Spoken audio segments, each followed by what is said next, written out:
Santiago, ¿cómo veías la Iglesia Católica? Trata de ponerte en los zapatos del Santiago de hace, qué sé yo, de hace 10, 15 años.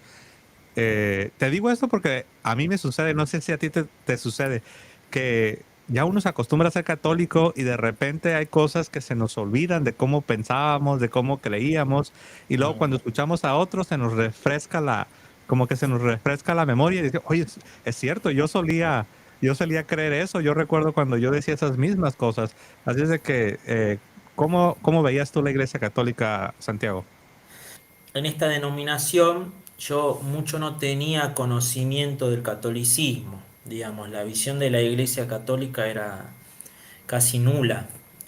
Yo siempre se trata de evitar en estas congregaciones hablar sobre la Iglesia Católica, sobre los dogmas, la doctrina de la Iglesia Católica, pero la concepción siempre es la misma que todo protestante, ¿no? Necesariamente la Iglesia Católica está en error. Eso es lo que me daba a mí la razón de ser protestante, ¿no? La justificación de que la Iglesia Católica está en error, haciendo que el católico no necesita pensar en el protestante para existir y no busca considerarlo como un ser inferior o degradado para creer que su catolicismo es correcto. Solamente piensa que están equivocados y nada más. En cambio, el protestante necesita de esa iglesia errónea en la cual ellos se levantan y esa iglesia necesariamente tiene que ser muy mala para justificar mi razón de ser protestante. Justamente ese es el ADN de la identidad del ser protestante. Esa es mi identidad.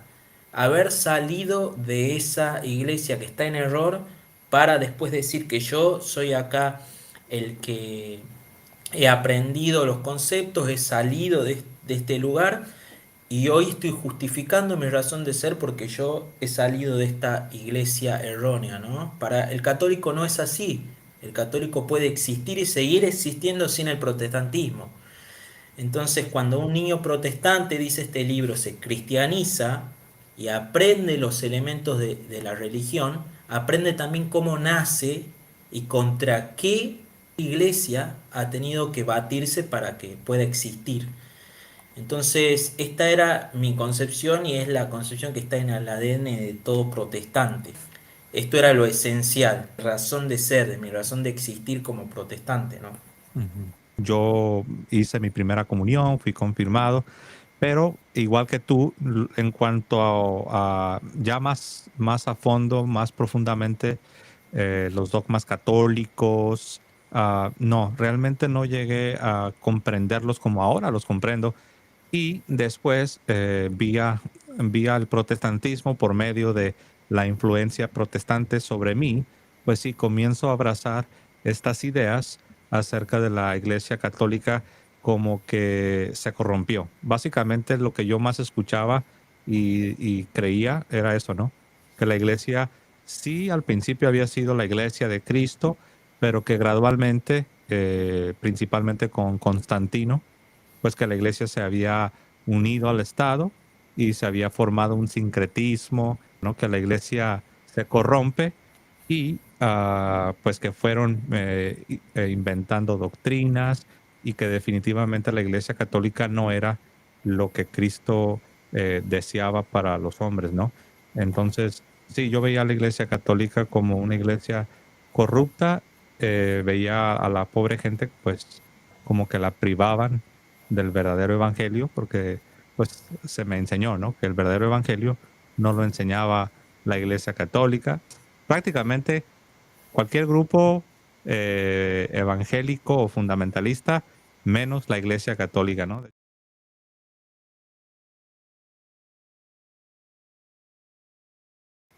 Pues yo creo que ese es el problema, ¿no? Como no conocíamos mucho, permitíamos cualquier imagen, ¿no? Cualquier imagen negativa de la Iglesia Católica. Ese es el problema, la ignorancia en países, en familias de cultura católica, pero no conocen bien su fe y ese es un problema, ¿no? ¿Qué fue lo primero que te hizo considerar, por saber lo que era la Iglesia Católica? En mi caso fueron, o sea, fueron varios factores, pero voy a nombrar dos. El primero es la cuestión de la autoridad. El protestantismo no posee autoridad. Eh, Cuando yo empiezo a cuestionar la autoridad de las creencias o prácticas de los ancianos en donde yo me congregaba, ahí comienza el periodo de búsqueda porque ya empiezan las dudas a ser más constantes, ¿no? Respecto, por ejemplo, a doctrinas, diferentes interpretaciones de la escritura. Al principio fueron unas dudas no tan relevantes, pero después empieza a pasar un poco más de tiempo y empiezan a ser unos cuestionamientos más serios, ¿no? Yo me cuestiono qué tipo de autoridad, de dónde reciben la autoridad para interpretar de diversa manera la escritura, cuestiones doctrinales, morales, que al final cuando ellos decían tener el Espíritu Santo y ser guiados por el Espíritu Santo, viene un anciano que piensa una cosa, otro que piensa otra cosa y me decía una cosa diferente al anciano anterior. Y yo me pensaba, ¿no? Ellos al tener el Espíritu Santo no los guía el mismo Espíritu, no todos tenemos el Espíritu que nos lleva a toda verdad. E incluso yo mismo, yo decía también tengo el Espíritu Santo, pero yo interpreto de otra manera.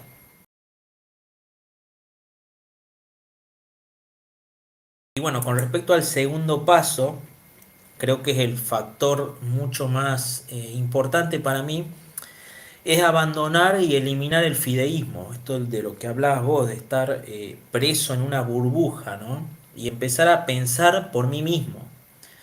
Como decía San Agustín, ¿no? Cree para comprender y comprende para creer. Eso me ayuda, en esto me puedo extender mucho, ¿no? Pero lo más relevante es cuando el protestante empieza a razonar sobre ciertos puntos incoherentes, y en mi caso fue el libre examen. Como por ejemplo, el protestante analiza cómo es que llega una Biblia a sus manos. Y además de eso, cómo debe interpretarse esa escritura. Y este creo que es el primer paso del camino hacia la Iglesia Católica, donde yo empiezo a pensar por mí mismo y salgo de este fideísmo de solamente creer porque he nacido en ese lugar, ¿no? O porque me han instruido de esa manera. Después de este periodo en el que me toca esa experiencia, ¿no? Que sí fue dolorosa, pero que me terminan, pues, como que dice, botando de esta congregación por hacer preguntas, por querer comprender, pues, ciertas cosas, ¿no? Am, yo recuerdo que también me empezó a llamar la atención este tema, el tema de cuántos libros deben pertenecer a la Biblia. Ahora, esto también sucede antes de que yo de manera consciente hubiese ni siquiera pensado en el catolicismo. Yo llegué a la convicción como protestante que no había una justificación para solo tener una Biblia con 66 libros. Simple y sencillamente comencé a revisar la historia, me di cuenta que por 1500 años los cristianos utilizaban una Biblia que tenía más de 66 libros. Protestante, aún todavía las Biblias de los protestantes históricos, la mayoría se seguían todavía imprimiendo y reproduciendo con los libros deuterocanónicos, que tienen tanto peso estos libros que titubearon, les temblaron las manos para finalmente expulsarlos de sus Biblias, ¿no? Justamente creo que es ese punto, la lógica, salir del fideísmo, volar con las dos alas, como decía el Papa, ¿no? Pablo segundo, en fe y razón, ¿no? Volar con las dos alas de la fe y razón, no caer en el fideísmo y tampoco en el racionalismo, es lo que lleva al protestante a empezar a abandonar el protestantismo y Sí, de hecho, recuerdo un día hablando de San Agustín, ¿no? Que de hecho, pues, uno de mis santos favoritos, por así decirlo, ¿no? Es uno de los héroes de la fe que más admiro y que le tengo una devoción. Incluso yo ya había entrado en contacto con San Agustín, aún siendo todavía protestante de hueso colorado, ¿no? Por así decirlo.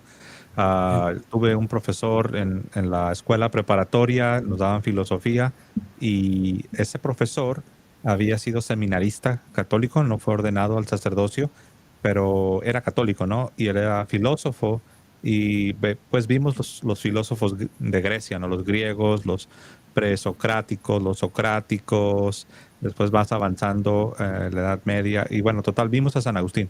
Brevemente, no vimos demasiado, pero recuerdo que lo poco que pude conocer de San Agustín, me sentí atraído por su espiritualidad, ¿no? Por su, ah, lo- por lo que pude llegar a conocer por medio de esta clase de filosofía.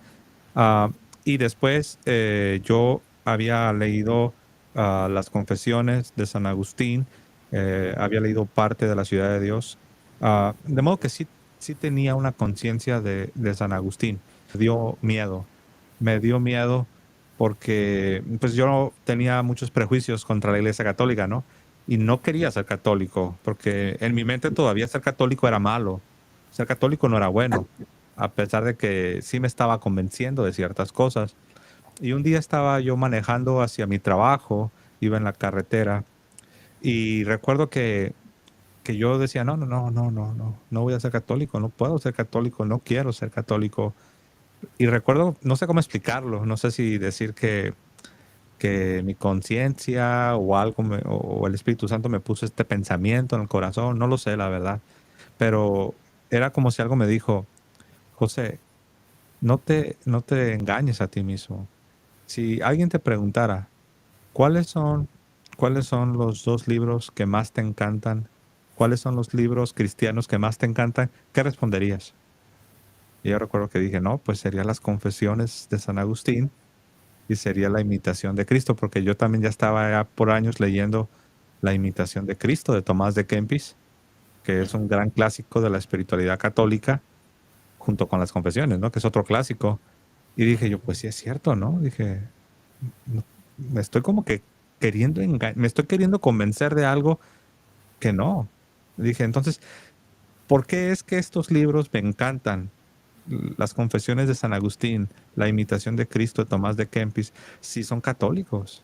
O sea, ¿a quién quiero engañar? ¿Por qué quiero rechazar algo que por otro lado lo abrazo de manera indirecta, ¿no? Entonces, ahorita que mencionabas a San Agustín, Sí. pues me recordé de eso, ¿no? Que sí, es de mis santos, y de hecho, pues la frase esa, ¿no? Me encanta, ¿no? Los que no quieren ser vencidos por la verdad, serán vencidos por el error, y eso es cierto. Esa es la verdad. El tema de la espiritualidad católica fue lo que en esos momentos empezó a pasar en mí. Conocí los santos, me acuerdo como vos decías, ¿no? Los libros, como las confesiones. A mí particularmente me había llamado mucho la atención las prescripciones contra todas las herejías de Tertuliano. Vos me habías mandado las preguntas, ¿no? De querer que otros sean católicos, ¿no? Cuando yo empiezo a descubrir las verdades de la iglesia y las falsedades del protestantismo, es como un deseo de contarle a todas las personas, ¿viste? El apóstol cuando dice que no podemos dejar de decir lo que hemos visto y oído. Bueno, llego con una alegría, me acuerdo de mi casa, a mi papá, y le digo, papá, ¿sabes que la Virgen María en realidad no tuvo más hijos, ¿no? Solo con Jesús. Y él me queda mirando así, ¿no? Eh, y, y creo que es lo que nos impulsa es el amor de la verdad. Eh, Creo que, y más allá de ese amor a la verdad es el amor hacia la iglesia, porque la iglesia es columna y baluarte de la verdad. Entonces, como dice la teología fundamental, ¿no? La credibilidad, el acontecimiento de Cristo, la revelación, como dice Newman, ¿no? Que el cristianismo tiene un mensaje definido, dice Henry Newman, para el hombre. No hay otro mensaje, no hay muchos mensajes. Uno solo que estableció Cristo, sus apóstoles, y eso es transmitido en la historia por la iglesia. Y más específicamente por la vida de la iglesia a lo largo de los siglos. Por eso mismo es que hago mucho hincapié en el conocimiento de la historia de la iglesia en los padres primitivos, ni que hablar los apostólicos o la vida de las actas de los mártires, ¿no? Fue eso, en mi crecer en el catolicismo, en la espiritualidad católica, en la vida de los santos de la iglesia. Eso. Ujú. Sí. Sí, claro, ¿no? De hecho, sería raro, ¿no? Que uno pueda descubrir la fe católica y que uno no quiera compartirla con nadie, ¿no? O sea, si uno estuvo dispuesto a vencerse a uno mismo, si uno estuvo dispuesto a sacrificar muchas cosas con tal de poder abrazar la fe católica, vender todo y comprar la perla de gran precio, ¿no? Vender todo para comprar el terreno donde se encuentra ese gran tesoro, ¿en qué cabeza cabe pensar, ¿no? Que uno no quisiera que todos los demás también experimentaran lo que, lo que nosotros hemos experimentado, ¿no? Sin embargo, sí que tenemos el deber, ¿no? Sí tenemos el deber del amor, el deber del amor a Dios y el amor al prójimo para querer lo mejor para las personas y qué mejor que abrazar la fe que Dios ha revelado, la fe católica